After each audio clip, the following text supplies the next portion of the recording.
الحمدللہ والصلاة والسلام علی رسول اللہ اما بعد۔ گرامی قدر سامعین و سامعات، قرآن مجید کے سورہ یونس کی تفسیر میں ہم اللہ کے فضل و کرم سے اس آیت تک پہنچ چکے ہیں جس میں اللہ تبارک و تعالیٰ نے فرمایا: اعوذ باللہ من الشیطان الرجیم وما كان الناس الا امة واحدة فاختلفوا ولولا كلمة سبقت من ربك لقضي بينهم فيما فيه يختلفون ويقولون لولا انزل عليه آية من ربه فقل انما الغیب للہ فانتظروا انی معکم من المنتظرین۔ اللہ تبارک و تعالیٰ نے فرمایا: وما کان الناس الا امۃ واحدہ، کہ لوگ تو ایک ہی امت تھے، فاختلفوا، پھر انہوں نے آپس میں اختلاف کر لیا۔ جب اللہ تبارک و تعالیٰ نے اس دنیا کو پیدا فرمایا اور آدم علیہ السلام کو بھیجا اس روئے زمین پر، تو آدم علیہ السلام اور ان کی اولاد سب کے سب اسلام پر تھے، توحید پر تھے، دین صحیح پر تھے۔ لیکن بعد میں لوگ خواہشات نفس کی بنیاد پر یا جہالت کی بنیاد پر یا شیطان کی طرف سے گمراہ کرنے کی بنیاد پر دھیرے دھیرے راہ راست سے، توحید سے بھٹک گئے اور جو اصل راستہ تھا اس سے الگ ہو گئے۔ بہت سارے مفکرین اور الہی مسائل، عقیدہ کے مسائل، ایمان کے مسائل پر بحث کرنے والے کہتے ہیں کہ شرک اصل ہے اور دنیا ترقی کرتے کرتے توحید پر پہنچی ہے، تو ہم بحیثیت مسلمان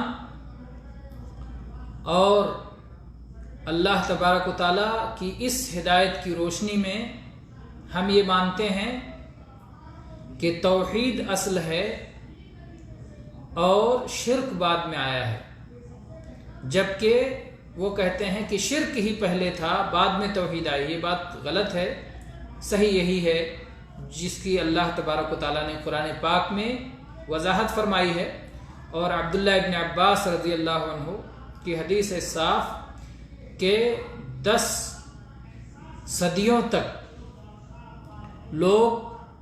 توحید پر قائم تھے، اور اس کے بعد میں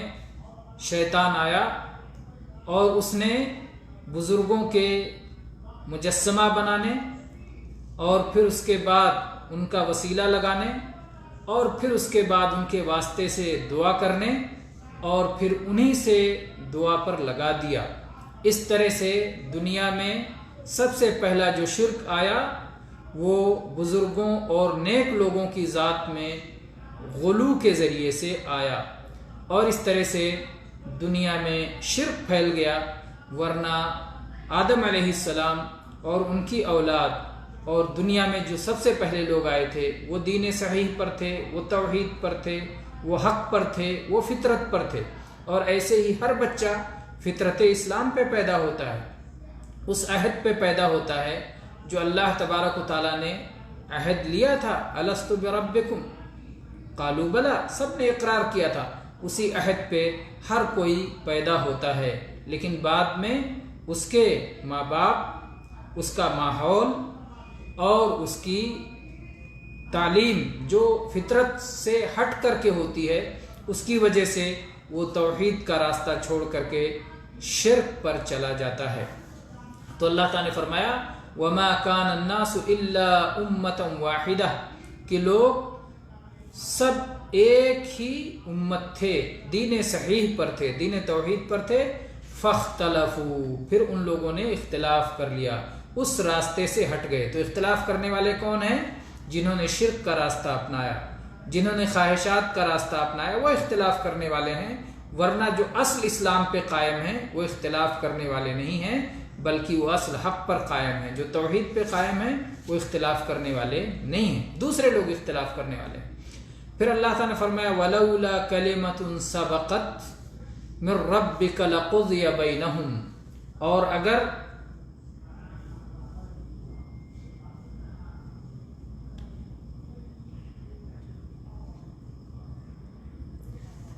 اگر آپ کے رب کی جانب سے وہ بات پہلے سے طے شدہ نہ ہوتی، ولولا کلمہ، اور اگر ایک بات سبقت من ربک، آپ کے رب کی طرف سے پہلے سے ٹھہر نہ چکی ہوتی، پہلے سے طے شدہ نہ ہوتی، لقضی بینہم، تو ان کے درمیان فیصلہ کر دیا گیا ہوتا، فیما ہم فیہ یختلفون، اس معاملے میں جس میں وہ اختلاف کر رہے ہیں۔ وہ کون سی بات ہے جو اللہ تبارک و تعالیٰ کی طرف سے پہلے سے طے ہے؟ وہ یہ ہے کہ اللہ تبارک و تعالیٰ کسی پر حجت قائم کیے بغیر اس پر عذاب نہیں نازل کرتا۔ اللہ تعالیٰ اپنے انبیاء بھیجتا ہے، اپنے رسول بھیجتا ہے، اپنی حجت قائم کرتا ہے، اپنی کتابیں نازل فرماتا ہے، اور اس کے بعد پھر اللہ تبارک و تعالیٰ عذاب دیتا ہے۔ اور اسی طرح سے اللہ تبارک و تعالیٰ نے یہ بھی طے کر رکھا ہے کہ یہاں گنہگاروں کو مہلت دی جائے گی اور انہیں اس آزمائش کے میدان میں باقی رکھا جائے گا۔ اگر اللہ تبارک و تعالیٰ یہ طے کر دیا ہوتا کہ اگر کوئی شخص اس راہ حق سے بھٹکے گا تو فوراً اسے عذاب دیا جائے گا، اور جو ایمان پہ قائم رہے گا اسی کو اس دنیا میں باقی رکھا جائے گا، تو پھر کوئی اس دنیا میں رہ نہیں پاتا۔ لیکن اللہ تبارک و تعالیٰ نے یہ فیصلہ کر رکھا ہے کہ اس دنیا میں یہ آزمائش کی جگہ ہے، امتحان کی جگہ ہے، اور اس میں انہیں مہلت دی جائے گی، انہیں چھوٹ دی جائے گی، وہ حق کو قبول کریں یا حق کے خلاف رہیں، انہیں باقی رکھا جائے گا۔ یہ دنیا دار الابتلاء اور دار الامتحان ہے، یہ دار الجزا نہیں ہے، یہاں فیصلہ نہیں ہوگا۔ تو اللہ تعالیٰ نے کہا کہ اگر یہ معاملہ میری طرف سے طے نہیں ہوتا، پہلے سے میں نے یہ بات مقرر نہ کر دیا ہوتا،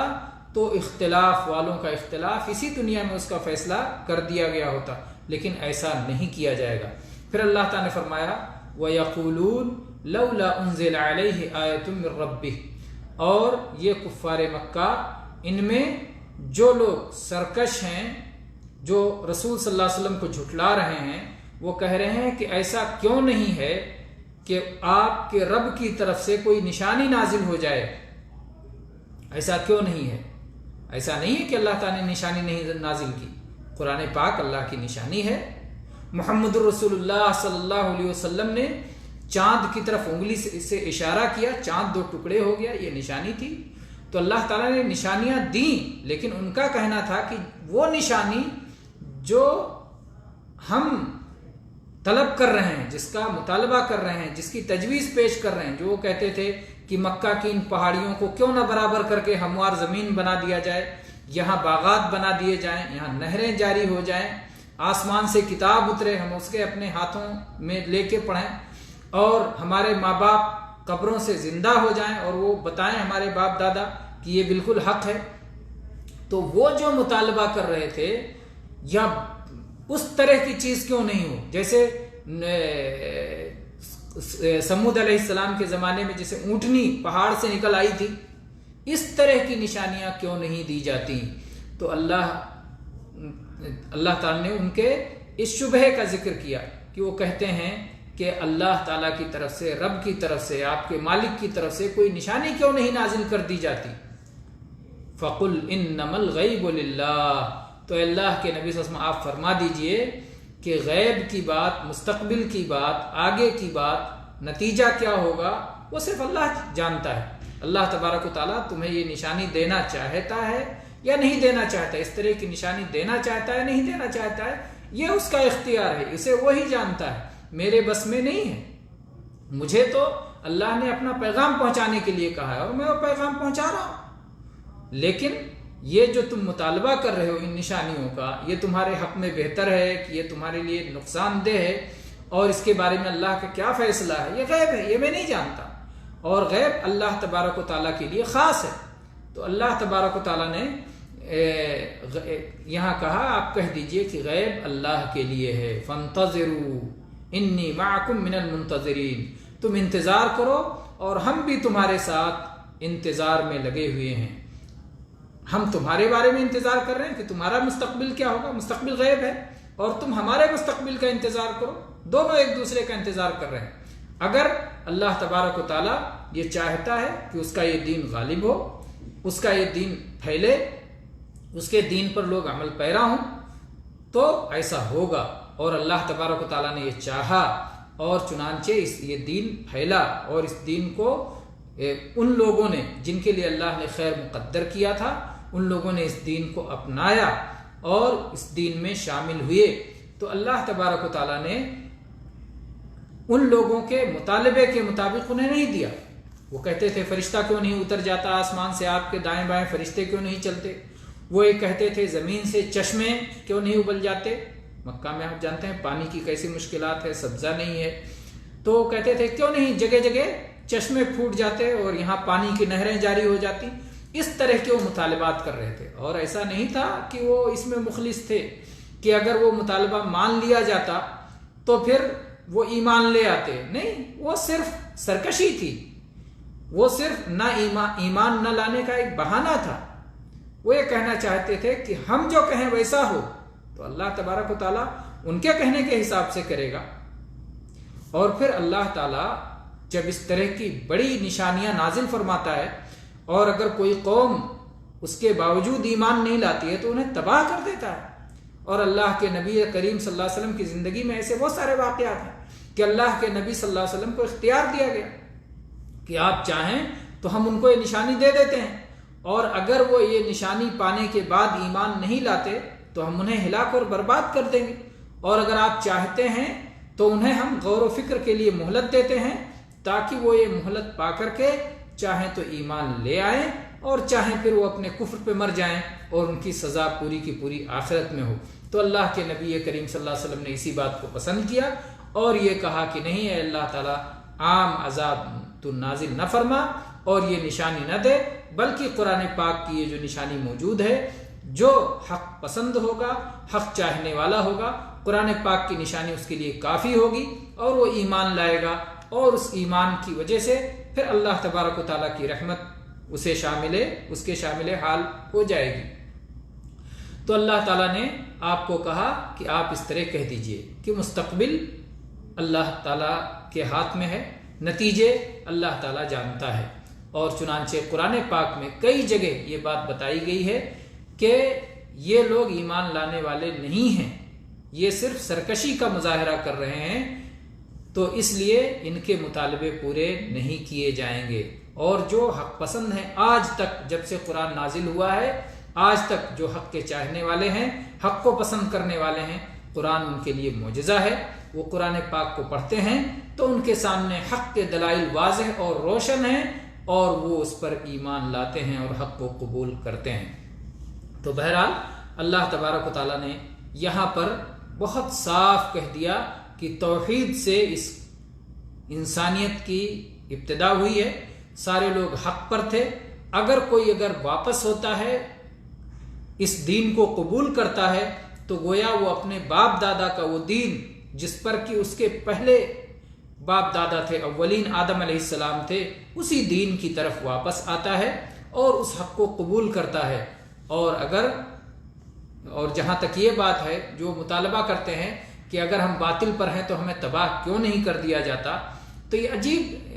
غیر معقول بات ہے۔ ایک آدمی کو کہنا یہ چاہیے، دعا اس طرح کرنا چاہیے کہ یا اللہ اگر یہ قرآن برحق ہے تو ہمیں اس کے قبول کرنے کی توفیق دے، بجائے اس کے کہ وہ اس طرح دعا کر رہے ہیں کہ اگر یہ قرآن برحق ہے تو ہم پر عذاب نازل ہو جائے۔ تو یہ تو غیر معقول قسم کی دعا ہے۔ معقول تو یہ تھا کہ وہ کہتے یا اللہ اگر یہ قرآن برحق ہے تو ہمیں اس کے قبول کرنے کی توفیق دے دے، ہمیں اس راستے پہ چلنے کی توفیق دے دے۔ لیکن یہ چونکہ سرکشی پر آمادہ ہیں اور یہ حق کو قبول نہیں کرنا چاہتے ہیں، تو اس لیے آپ انہیں کہہ دیجئے کہ اللہ تبارک و تعالیٰ نے اس دنیا میں مہلت کا قانون رکھا ہے اور ایک وقت مقرر سب کے لیے رکھا ہے، اس وقت مقرر تک تمہیں مہلت دی جائے گی اور اس کے بعد اللہ کا فیصلہ آ جائے گا۔ تو بہرحال آج ہم نے یہ 2 آیتیں پڑھی سورہ یونس کی، انشاءاللہ ہم اس کے بعد آگے کی آیات پڑھیں گے۔ اللہ تبارک و تعالیٰ سے دعا ہے کہ اللہ تبارک و تعالیٰ ہمیں حق کو سیکھنے، سمجھنے اور اس کے مطابق عمل کرنے کی توفیق عطا فرمائے اور اس پر ہمیں استقامت نصیب فرمائے اور آزمائش میں ہمیں کامیابی عطا فرمائے۔ آمین۔ وآخر دعوانا ان الحمد للہ رب العالمین وصلی اللہ علی نبینا وسلم۔